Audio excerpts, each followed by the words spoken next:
नमस्कार दोस्तों, जय हिंद जय भारत। मैं हूँ CL Saini, CDRK Saini BEd classes में आप सभी का हार्दिक स्वागत है, अभिनंदन है।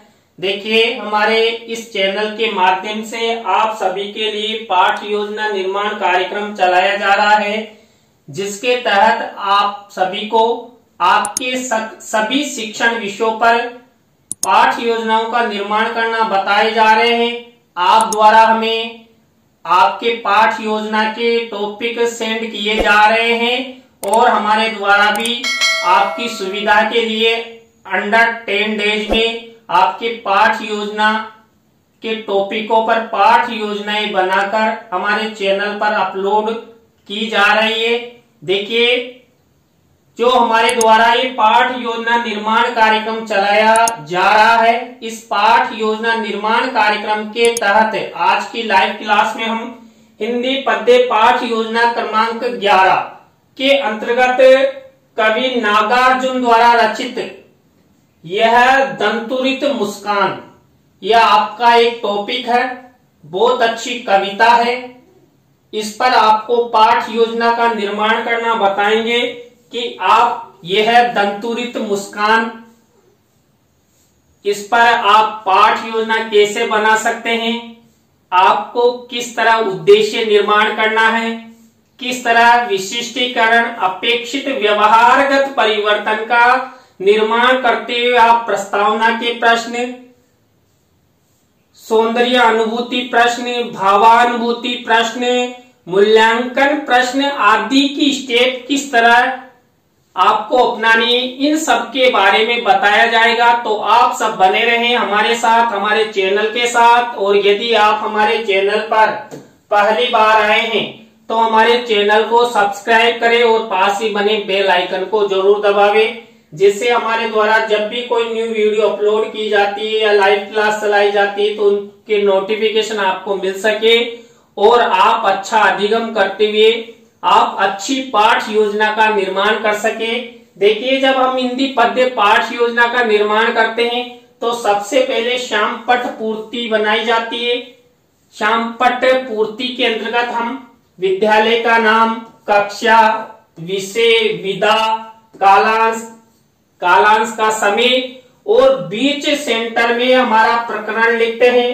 प्रकरण को अंडरलाइन करते हैं, इन्वर्टेड कोमाज में बंद करते हैं। चाहे आप टॉपिक को 10 जगह लिखो या 20 जगह लिखो, आपको अंडरलाइन करना है, इन्वर्टेड कोमाज में आपको जरूर बंद करना है, जिससे लगे कि आप इस टॉपिक पर पाठ योजना का निर्माण करने जा रहे हैं। श्यामपट्ट पूर्ति के बाद हम उद्देश्यों का निर्माण करते हैं। उद्देश्य और हमारे मुख्य प्रकरण के आधार पर हमें विशिष्टीकरण और अपेक्षित व्यवहारगत परिवर्तन का निर्माण करते हैं। देखिए, हिंदी पद्य पाठ योजना में 6 उद्देश्य बनाए जाते हैं। 6 उद्देश्यों के विशिष्टीकरण बनाए जाते हैं, अपेक्षित व्यवहारगत परिवर्तन बनाए जाते हैं। तो यहाँ पर जो पहला उद्देश्य ज्ञानात्मक से रिलेटेड ये विशिष्टीकरण आपको इस तरह बनाना है। इसी तरह आपको ये अपेक्षित व्यवहारगत परिवर्तन बनाना है। इसी तरह जो दूसरा उद्देश्य है अर्थ ग्रहणात्मक से रिलेटेड आपको ये विशिष्टीकरण और ये अपेक्षित व्यवहारगत परिवर्तन आपको बनाना है। इसके बाद 3rd नंबर का उद्देश्य होता है अभिव्यक्त्यात्मक। देखिए, अभिव्यक्त्यात्मक उद्देश्य से रिलेटेड आपको ये 1 से 2 विशिष्टीकरण बनाने हैं, 2 से 3 आपको ये अपेक्षित व्यवहारगत परिवर्तन बनाने हैं। इसके बाद 4th नंबर का उद्देश्य कौशलात्मक से रिलेटेड आपको ये विशिष्टीकरण और ये अपेक्षित व्यवहारगत परिवर्तन आपको बनाना है। देखिए, मुझे पता आप सबको सबसे ज्यादा दिक्कत यही आती है कि किस तरह हम विशिष्टीकरण और किस तरह अपेक्षित व्यवहारगत परिवर्तन बनाएं। तो ज्यादा दिक्कत नहीं है, आपको आपका उद्देश्य और मुख्य प्रकरण ध्यान रखना है, जिसमें आपके विशिष्टीकरण, आपके अपेक्षित व्यवहारगत परिवर्तन तुरंत बन जाएंगे। इसी तरह 5वें नंबर का उद्देश्य होता है अभिरुच्यात्मक। अभिरुच्यात्मक से रिलेटेड आपको ये विशिष्टीकरण बनाना है, ये अपेक्षित व्यवहारगत परिवर्तन बनाना है। इसी तरह अभिवृत्त्यात्मक से रिलेटेड आपको ये विशिष्टीकरण, ये अपेक्षित व्यवहारगत परिवर्तन आपको बनाना है। तो इस तरह आपको ये 6 उद्देश्य बनाने हैं। 6 उद्देश्यों में 1 से 2 विशिष्टीकरण, 2 से 3 अपेक्षित व्यवहारगत परिवर्तन बनाना है। आप द्वारा यदि उद्देश्य, विशिष्टीकरण और अपेक्षित व्यवहारगत परिवर्तन अच्छे से बना लिए जाते हैं तो आपकी पाठ योजना बहुत अच्छी बनेगी और आप जो उद्देश्य लेकर इस पाठ योजना का निर्माण करने जा रहे हैं वह उद्देश्य भी पूरा होगा। उद्देश्यों के बाद हम कक्षा शिक्षण सहायक सामग्री का कॉलम बनाते हैं। कक्षा शिक्षण सहायक सामग्री 2 प्रकार की होती है, सामान्य और विशिष्ट। देखिए, सामान्य शिक्षण सहायक सामग्री से ज्यादा महत्व विशिष्ट शिक्षण सहायक सामग्री का होता है, क्योंकि इसके अंतर्गत हम अपने हाथों से विशिष्ट शिक्षण सहायक सामग्री का निर्माण करते हैं, जिसके अंतर्गत हम चार्ट, चित्र, मॉडल, प्रतिकृति आदि का निर्माण करते हैं। देखिए, यह है दंतुरित मुस्कान। इस पद्य पाठ योजना में हम चार्ट और चित्र का प्रयोग करेंगे। इसी तरह आपको पूर्व ज्ञान का कॉलम बनाना है। छात्र नागार्जुन द्वारा रचित यह दंतुरित मुस्कान। देखिए, आपका जो ये पाठ है इसमें 2 कविताएं एक साथ, एक तो यह है दंतुरित मुस्कान और फसल। तो इस तरह आपको ये पूर्व ज्ञान का कॉलम बनाना है। तो यहां तक की स्टेप मैं समझता हूं आप सभी के अच्छी तरह समझ में आ गई होगी, जिससे आप अच्छी पाठ योजना का निर्माण कर सकेंगे। इसके बाद हमारी मुख्य पाठ योजना शुरू होती है। पहला शिक्षण बिंदु, पहली स्टेप प्रस्तावना। अब देखिए, यहाँ पर पहली स्टेप जो प्रस्तावना होती है, इसके अंतर्गत हम प्रस्तावना के प्रश्न बनाते हैं। प्रस्तावना के प्रश्नों के अंतर्गत हम 3 से 5 प्रश्न बनाते हैं। अंतिम प्रश्न समस्यात्मक होता है। सरल से कठिन की ओर शिक्षण सूत्र पर आधारित प्रस्तावना के प्रश्न बनाए जाते हैं। प्रश्नों में तारतम्यता होती है, जिग जैग होता है, उत्तरों से ही प्रश्न बनाए जाते हैं और सभी प्रस्तावना के प्रश्न छात्रों के पूर्व ज्ञान पर आधारित होते हैं, संक्षिप्त होते हैं। इन सब बातों का आपको विशेष रूप से ध्यान रखना है, तभी आपके प्रस्तावना के प्रश्न अच्छे से बन सकते हैं। देखिए, यह है दंतुरित मुस्कान। इसके अंतर्गत मैंने आपके लिए प्रस्तावना के प्रश्न बनाए। पहला प्रश्न देखिए, पौराणिक कथाओं के अनुसार देवकी वासुदेव का श्री कृष्ण के साथ क्या संबंध था। देखिए, देवकी वासुदेव श्री कृष्ण के जन्मदाता थे, तो माता पिता का संबंध यहाँ पर स्थापित होता है। किन किन के मध्य, जो देवकी वासुदेव है और श्री कृष्ण है। इसके बाद इसी उत्तर से हमारा नेक्स्ट प्रश्न बनना चाहिए, माता पिता द्वारा जेंडर रूप में किनको जन्म दिया जाता है। तो देखिए, बालक और बालिकाओं को जन्म दिया जाता है, यानी कि पुल्लिंग और स्त्रीलिंग का जन्म माता पिता के निषेचन की प्रक्रिया के पश्चात ही होता है। तो इसी उत्तर से हमारा प्रश्न बनता है, बालक बालिका मुंह में खाना किनके द्वारा चबाते हैं। देखिए, मुंह में खाना हम किसके द्वारा चबाते हैं, दांतों के द्वारा। अब यहाँ पर इसी उत्तर से हमारा नेक्स्ट प्रश्न बना हुआ है, बालकों द्वारा दांत दिखाते हुए हंसना मुस्कुराना क्या कहलाता है। देखिए, जब छोटे बच्चे होते हैं, उनके 2 या 4 दांत निकलते हैं तो वो हंसते हैं, तो कितने अच्छे लगते हैं। तो यहाँ पर जो दांतों को दिखाते हुए जब बच्चे हंसते हैं तो उस मुस्कान को, उस हंसी को हम दंतुरित मुस्कान के नाम से जानते हैं। अब इसी दंतुरित मुस्कान से हमारा नेक्स्ट प्रश्न बना हुआ है, कवि नागार्जुन द्वारा रचित यह दंतुरित मुस्कान कविता के बारे में आप सब क्या जानते हैं। तो यहाँ पर अंतिम प्रश्न समस्यात्मक हो गया, उत्तरों से प्रश्न बनाए गए, प्रश्नों में तारतम्यता है, सरल से कठिन की ओर शिक्षण सूत्र का प्रयोग किया गया है और ये सभी प्रश्न छात्र छात्राओं के पूर्व ज्ञान पर आधारित हैं। तो इस तरह आपको ये प्रस्तावना के 3 से 5 प्रश्न बनाने हैं। अंतिम प्रश्न समस्यात्मक बनाना है जो आपको और छात्र छात्राओं को आपके मुख्य प्रकरण की ओर ले जाएगा। तो ये प्रस्तावना के प्रश्न। दूसरी स्टेप आती है उद्देश्य कथन की। देखिए उद्देश्य कथन किया जाता है हमारे मुख्य प्रकरण का। तो यहाँ पर देखिए यह दंतुरित मुस्कान जो कवि नागार्जुन द्वारा रचित कविता है। तो यहाँ पर चित्र दिखाते हुए भी हम यहाँ पर उद्देश्य कथन कर सकते हैं। तो देखिए यहाँ पर मैंने उद्देश्य कथन में एक चित्र मिनिएचर के रूप में लगाया है। देखिए बालक, ये कवि खड़ा है और बालक इसको देख रहा है। तो आपस में जो दंतुरित मुस्कान है उसके माध्यम से परिचय हो रहा है। पूरी कविता इसी बालक पर आधारित है। तो यहाँ पर उद्देश्य कथन किया जाएगा। बच्चों, आज हम सब कवि नागार्जुन द्वारा रचित यह दंतुरित मुस्कान कविता के बारे में रसास्वादन करेंगे। रसास्वादन शब्द का आपको विशेष ध्यान रखना है क्योंकि यहाँ पर ये कविता है यानी पद्य हैं, तो रसास्वादन शब्द जरूर आएगा। तो इस तरह आपको ये उद्देश्य कथन करना है। उद्देश्य कथन के बाद हमारी थर्ड स्टेप आती है पाठ प्रस्तुतिकरण। देखिए पाठ प्रस्तुतिकरण के अंतर्गत जो छात्र अध्यापक छात्र अध्यापिका होते हैं ये छात्र छात्राओं को निर्देशित करते हैं किसके लिए? पाठ्य पुस्तक में पृष्ठ संख्या खोलने के लिए। किससे संबंधित है? यहाँ पर देखिए यह दंतुरित मुस्कान कविता के पृष्ठ संख्या को खोलने के लिए निर्देशित किया जाता है। तो इस तरह आपको प्रस्तावना के प्रश्न, उद्देश्य कथन और पाठ प्रस्तुतिकरण की स्टेप अपनानी है। इस तरह हमारी ये 3 स्टेप कंप्लीट हो चुकी है।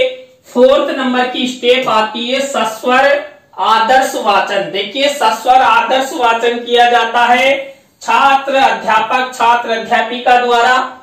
किसका? जो मूल कविता, अब यहाँ पर यह दंतुरित मुस्कान, ये कविता हमारे द्वारा छात्र छात्राओं को पढ़ाई जाएगी, इस पर पाठ योजना निर्माण की जाएगी। तो मूल कविता को आपको शिक्षण सहायक सामग्री के कॉलम में इस तरह मिनिएचर के रूप में आपको लिखना है। यहाँ पर देखिए मैंने मूल कविता लिखी है। अभी ये इस डिब्बे में बंद है और हमारा ये जादू का पेन हमेशा मेरे पास रहता है और इसको झट से हम क्लिक करते हैं तो हमारी नेक्स्ट विषय वस्तु मूल कविता आपको दिखाई देगी। तो देखिए ये सस्वर आदर्श वाचन की स्टेप में ही आपको इस तरह ये मूल कविता लिखनी है। आप स्क्रीनशॉट ले लीजिए जिससे आपको पाठ योजना निर्माण में किसी तरह की कोई परेशानी ना आए। तो ये दंतुरित मुस्कान की मूल कविता हुई जो कवि नागार्जुन द्वारा रचित है। तो ये आपको शिक्षण सहायक सामग्री की कॉलम में पेज पर लिखकर चस्पा करनी है। इसके बाद नेक्स्ट स्टेप आती है सस्वर अनुकरण वाचन। सस्वर अनुकरण वाचन छात्र छात्राओं द्वारा किया जाता है और यहाँ पर जो छात्र अध्यापक छात्र अध्यापिका होते हैं ये छात्र छात्राओं को एक एक खड़ा करके निर्देशित करते हैं, उन्हें अनुकरण वाचन के लिए निर्देश देते हैं और किस रूप में? सस्वर के रूप में। इसलिए यहाँ पर सस्वर अनुकरण वाचन स्टेप हुई है। तो इस तरह आपको देखिए ये छात्र सस्वर अनुकरण वाचन कर रहे हैं। तो इस तरह आपको ये सस्वर अनुकरण वाचन की स्टेप अपनानी है। सस्वर अनुकरण वाचन के बाद हमारी नेक्स्ट स्टेप आती है अशुद्धि संशोधन की। देखिए अशुद्धि संशोधन कब अपनाया जाता है? जब छात्र पढ़ेंगे। तो यहाँ पर जो सस्वर अनुकरण वाचन किया गया छात्र छात्राओं द्वारा तो उस समय की गई अशुद्धियों, गलत उच्चारण का यहाँ पर छात्र अध्यापक छात्र अध्यापिका श्याम पट की सहायता से शुद्धिकरण करवाता है, करवाती है। तो आपको ये ब्लैक शीट का निर्माण करना है, सिल्वर कलर के पेन से ये अशुद्ध शब्द लिखने हैं, शुद्ध शब्द लिखने हैं। इस तरह आपको जो भी आपने कविता ली है उससे रिलेटेड 8-10 जितने भी शब्द आप लिखना चाहो वो शब्द लिखेंगे। तो इस तरह आपको ये अशुद्धि संशोधन की स्टेप अपनानी है। अशुद्धि संशोधन के बाद हमारी नेक्स्ट स्टेप आती है शब्दार्थ सरलीकरण की। देखिए शब्दार्थ सरलीकरण किसका किया जाएगा। यह दंतुरित मुस्कान जो कविता हमने ली है उसमें कोई ऐसे शब्द हैं जिनको हम छात्रों को समझाएंगे।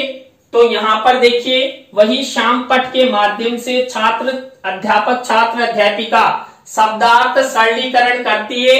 तो यहाँ पर देखिए वही ब्लैक शीट का निर्माण, सिल्वर कलर का पेन, शब्द और अर्थ। देखिए मेरे द्वारा भी ये शब्द और अर्थ लिखे गए हैं। आपको भी इसी तरह इसी फॉर्मेट का इसी प्रक्रिया का सहारा लेते हुए यहाँ पर शब्दार्थ सरलीकरण करना है।